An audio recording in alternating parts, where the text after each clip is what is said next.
Hello, it is your friends David Languli and Margaret Katzcan here with this episode of the Fundraising Leadership Podcast. I'm already off to a totally great beginning, right, David? Do you remember the time when we were recording the podcast and you flubbed the intro? Oh my God. Yeah, that was the worst. It's That kind was of the like the worst. topic for today. There, there it is. Yeah, our Yeah. topic for today was born out of a LinkedIn post that I wrote this week, and it was a silly story about my son who was wildly persistent and really did not want to drink anything other than juice at dinner. And you're welcome to read the post. It's on LinkedIn. I can even link to it in the show notes. But the point of today was kind of this inquiry. Like, as I was writing about that story, I was really looking back, and rather than it feeling like the pain in the ass, that it kind of felt like at the time, I was remembering it with so much more sweetness and so much more like, what were the gifts of that? Like, how can I look back at something that, that felt like at the time, Right. and say like, wow, he really taught me something about persistence. And then at some point, after about a year of asking for juice and the answer being no every night, like, he turned it into a joke, which was such a gift. And it became part of like our family's vernacular, with that, like those ways that we have little jokes in our family. So we thought, I don't know, maybe today is a good day to have everybody have the prompt. Like, what's something that felt really icky in the past, or hard, or without any gifts at the time, that maybe now, if you look back, you could find something different there.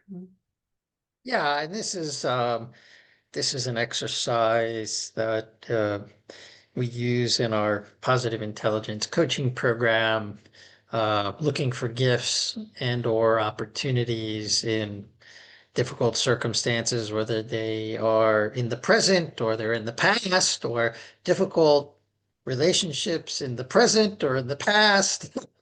So, if you dig long and deep enough, usually you uncover some gems or some gold in those in those circumstances or with those difficult people. So, um, I guess what I heard you say, Margaret, is that at some point, like reflecting back upon it as there was humor that came from that, and sweetness. You said sweetness, and Yeah, but also like you can look back on it and just admire his persistence. Maybe you could admire your perseverance. I think you said in the post it was like 18 months of continuous literally every night for every 18 night. months. So this 547 nights when I did the Yeah. math on that. Yeah. 547 nights of juice of saying no. By the way, I think the gift that I saw when I was reading that is that, we go through these ways we sabotage ourselves in this positive intelligence program. And one of the ways many leaders in the nonprofit world sabotage themselves is by being a pleaser, having a pleaser saboteur. That's And right. that's one of your tendencies. Just saying, this is no secret. We've shared that in the I podcast I like before. to think of myself as a recovering pleaser these days. Thank you, David. But but back then, like you So were saying true. no. So you had the Yeah, you were able to overcome your pleaser saboteur way back in the day. it's Yeah, true. And that's if another the gift.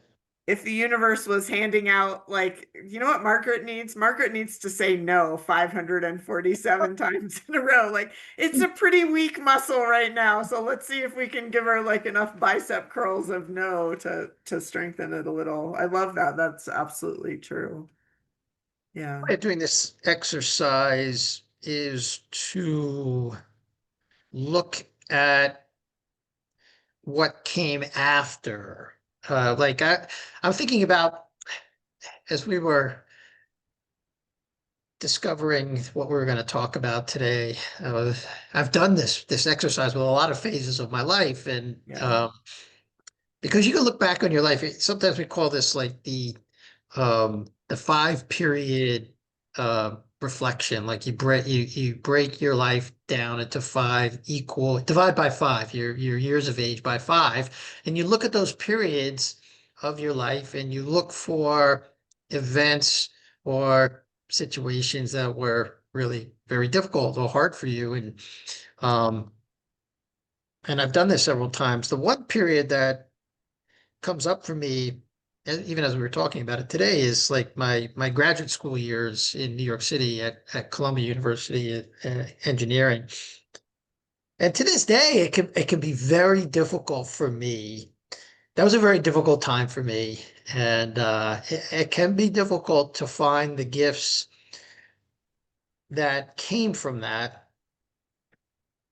Um, Although it led to it that experience led to my early professional life. So that's what I can say about it. There was a direct link between that educational experience, as difficult as it was, and my first couple of jobs in the corporate world. So, which Yeah. allowed me to, that was the gift. Like it allowed me to provide for my family and for myself and earn money and um, travel around the United States and Europe And and get to realize meet. eventually that you didn't want to be an engineer and that there was something else out Well, there that's for it. you.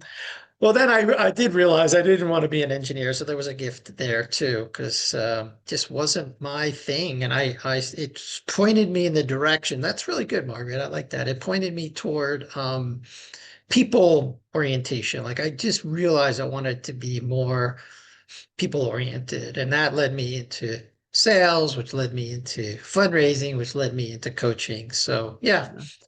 And I yeah, think it comes up, doesn't it, with clients, and they're so stuck and they can't see the light shining in anywhere. There's only like losing a job, or the job is terrible and they can't quite bring themselves to leave, or a relationship that feels so icky, but they just keep holding on to it because they can't imagine what comes after. yeah. Right? Or or a relationship that was very difficult in the past, and yet the wound is still unhealed. Um, Yeah. I think many of us have those in our lives. It's not uncommon that, uh, you get into a romantic relationship or a friendship that then breaks up, and there's still some pain. And so this is actually a healing type of exercise that you can do. Yeah, Yeah. you can heal stuff. Yeah. Yeah, sometimes, I don't know. I mean, I know what you're talking about, like just where you touch back on the memory and it's almost like putting your hand on a bruise, Yeah. right? Like it's just so tender, and there's still ouch, like when you go Yeah. back and you touch the memory. So what are Like you some, can't find like you can't find anything good about that situation or that I relationship, wonder, right?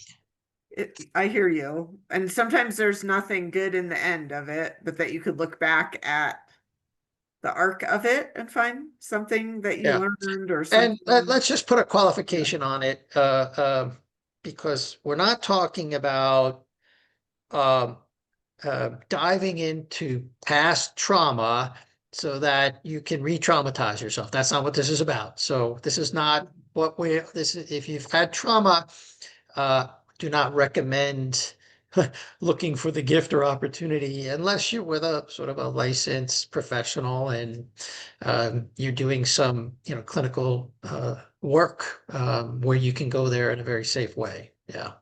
Yeah. Yeah. I Yeah. think just one of the things that's been helpful for me when I had relationships that didn't go the way that I wanted them to, or ended less by my choice than somebody else's choice, for example, Mhm. is this concept, like not everybody is a forever person for us, like we get arcs with people. And that when Mhm. I focus on the ending or how it ended or what I didn't get, like the bruise is always still purple.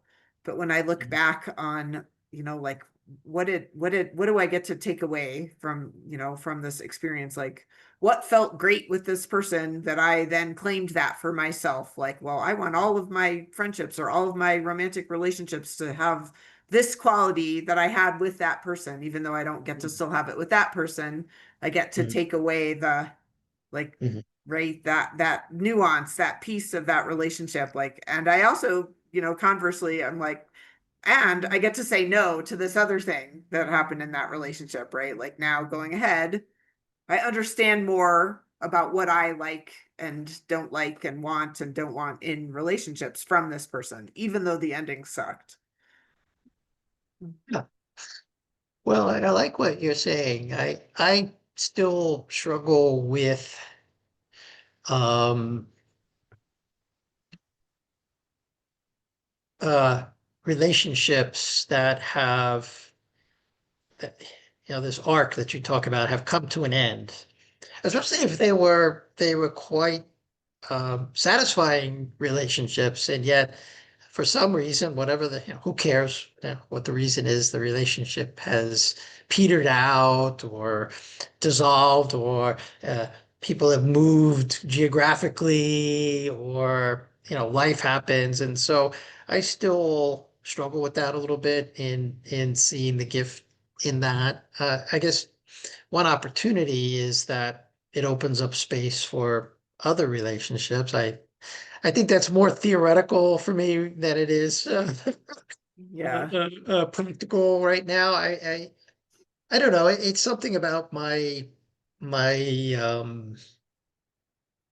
sensitivity. I don't know what it is, but I feel those the tail of those kind of stay with me in a sad sort of way. Yeah. Yeah. Yeah, They ping something, right? Some yeah. within you, some like, I didn't do enough or I wasn't whatever, right?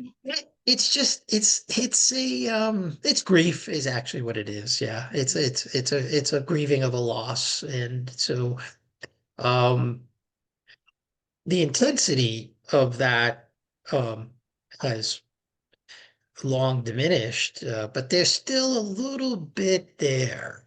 And Shirzad, who is sort of the creator of this, Shirzad Shamin, who's the creator of this positive intelligence program, will say that grief is one of those emotions that there will always be some tinge, you know, no matter how many years have gone by. And so far, I I experience it that way. There's still Yeah. a little bit like one dropper full of color in a clear glass of tinge like that. Yeah.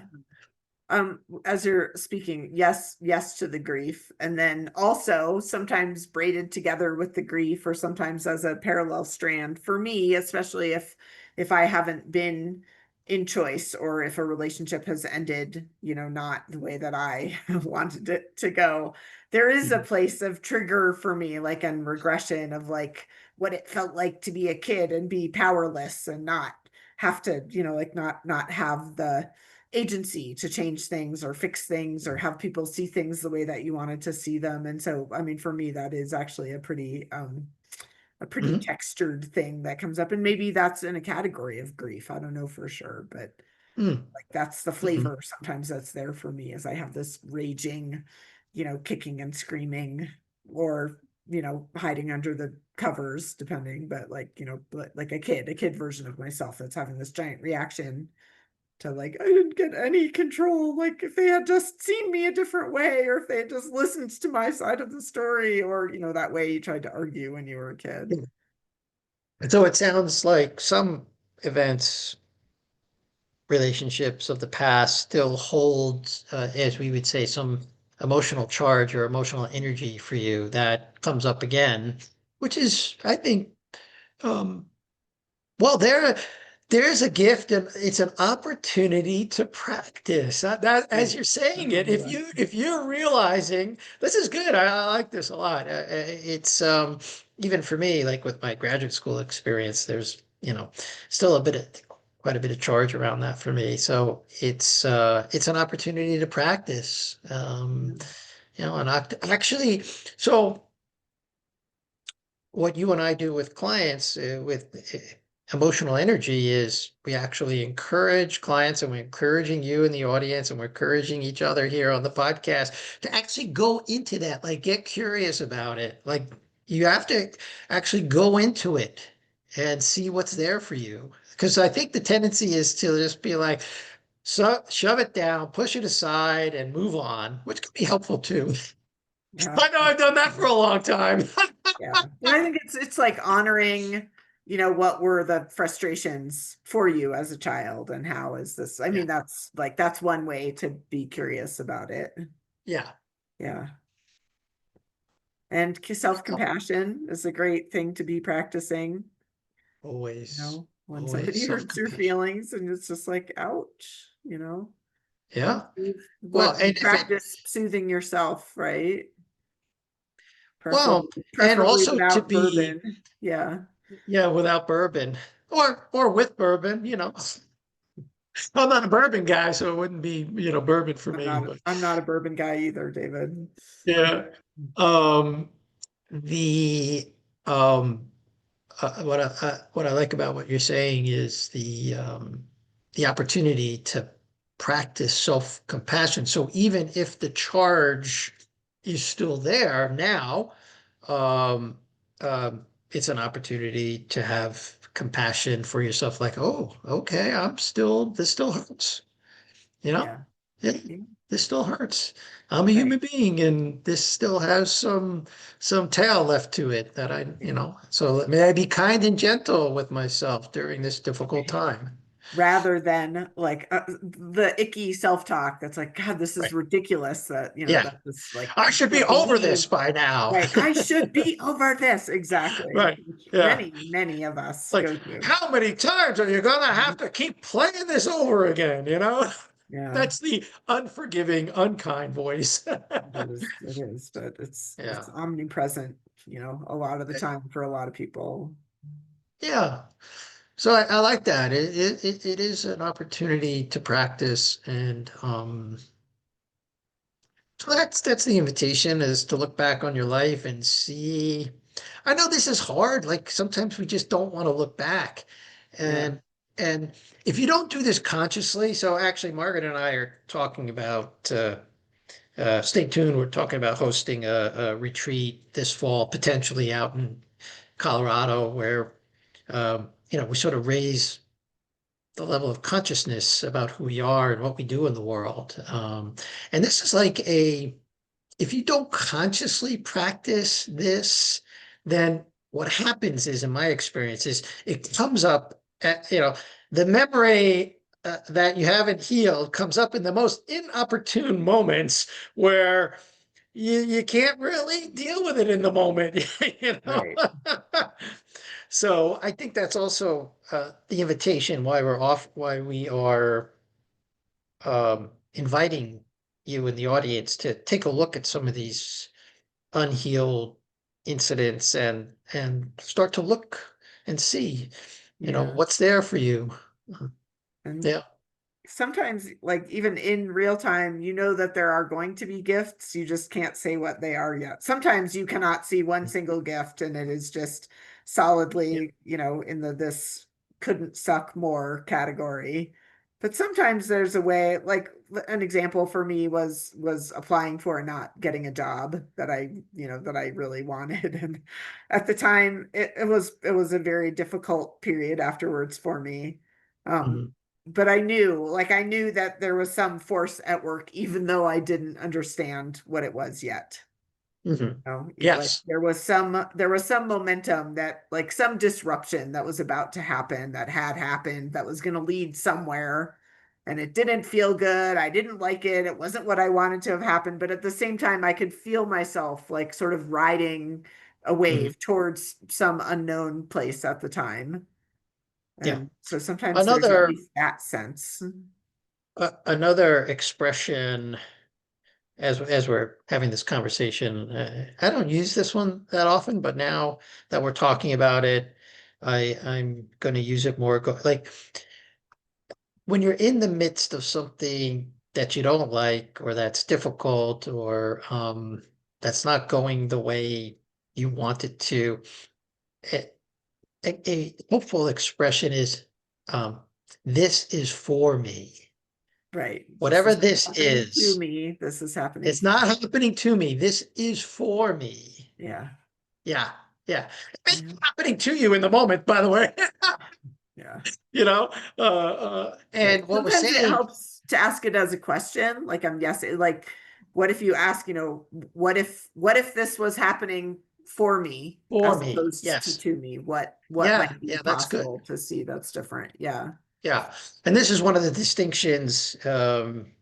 Should we retreat to Colorado in the fall that we're going to talk about, like by me, for me, and to me. Those three distinctions is, Yeah.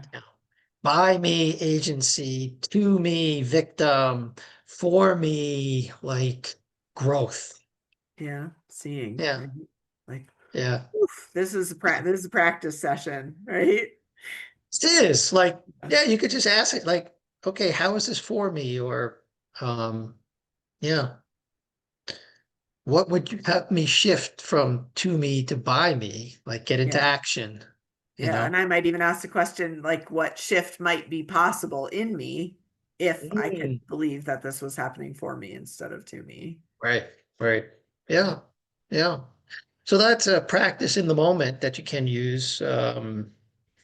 And even as something in your life may be occurring and it's bringing up old stuff. So Yeah, it's like, you can double down and say, okay, this is for me so that I can heal that old thing. right. Yeah. Yeah. Yeah. Yeah. Yeah. And So, I just want to be really clear. This is not about, being told there are other fish in the sea, right? Like this is not right. about devaluing that you actually have a right to your experience, that you are entitled to feel disappointed, that you are entitled to be sad, that this isn't instead of that. This isn't trying to talk you out of the fact that something really felt sucky. It's just a way to begin to move to a new space after that. Yeah. Well, there is energy in whatever emotion you're experiencing. And, if those emotions are sort of have a above the line, as we might say in our retreat that's coming up, Yeah.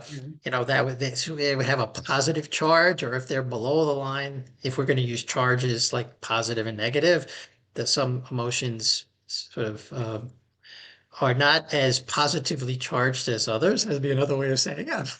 Yeah. But there's energy in there. So even for things like anger, frustration, sadness, grief, which we might call below the line, there's energy in there to be harvested. Uh, Mhm. if you're willing to experience the emotion. So again, this is not about denying that you're having an emotional experience. And hey, well, look the other way. Well, that doesn't really work. So it's about harvesting the energy that's in there for you. That's another thing that could be for you, is the Right. energy that becomes available from the experience. Yeah. Yeah. And So, sometimes you need that energy to catalyze you to do something different. oh, that could be a total. Yeah, I love that. It's a catalyst, like in a chemical reaction. You get burned up. Yeah. Right. So you Like burn up that energy. why do we experience anger? Well, usually we get angry when somebody is stepping on our toes or somebody, including ourselves, has broken a boundary that we, had tried to hold or Or a value. Mhm. right, somebody has stepped on our toes in terms of the value, and you need the anger sometimes to catalyze a redrawing of where your boundary was or pulling your toes out from under the other person's foot. Yeah, it's apropos some of our other conversations about the uh political environment. A lot of people are angry and frustrated with the current administration at the federal level. Now, you can sit in front of the TV and yell at it. That would be one way of releasing that energy. Um, Although it doesn't seem to be all that effective. Or you could harvest that energy and put it to some other, use in terms of Right. getting into Some action. some action or some counter, right? Like voice or Yeah, something that you could do yeah. something. Yeah. Yeah. Yeah. But I will say, generally speaking, as someone who has um, experienced and expressed his fair share of anger over the years, You've yelled at the um, TV. Is that what you're telling us, David? oh yes, and other people. I mean, this was not very skillful at all, and not something I'm very proud of, but something that I've made like vast improvements in that I can sort of harvest that energy now in a much more skillful way. Not always completely skillful yet, but I was I was out with Lily and my wife, and we went out to like a fundraiser that was her one of her co-teachers in her school. Her husband's an ED here in Southwest Florida of a conservancy, uh, nonprofit, and I had my intuition like, oh, this thing's going to be loud and noisy because it was at like a brew pub, and I had that intuition. Then I was like, yeah, but Lillian really wants to go, so okay, I'm going to go. And I don't really like loud and noisy places, as many of you in the audience know. So I got in there and I was like, whoa!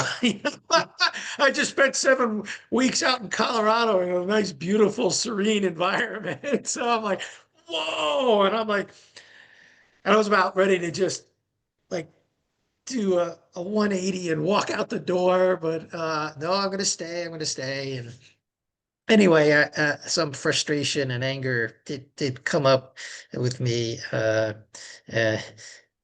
just trying to get a beer at the bar. And I just was not very skillful in that moment. So it can happen. And then I was like, oh, okay, I still have room to grow. That was like the gift for me. Oh, wait, Okay, there's a chance to practice. yeah, there's, well, and in the moment, I really wasn't skillful at all. And then the inner critic will come in and say, "Oh, well, David, you've been doing the podcast for 10 years and you've been coaching others and you should be more skillful by now," except when you're not. Yeah, except for, yeah, that's So not how it's uh, working. there is Yeah. no perfect there is no perfection in any of this, guys. That would be another way you sabotage yourself, is like to somehow expect that you're going to be perfectly skillful Yeah. at some of these things. That's an illusion.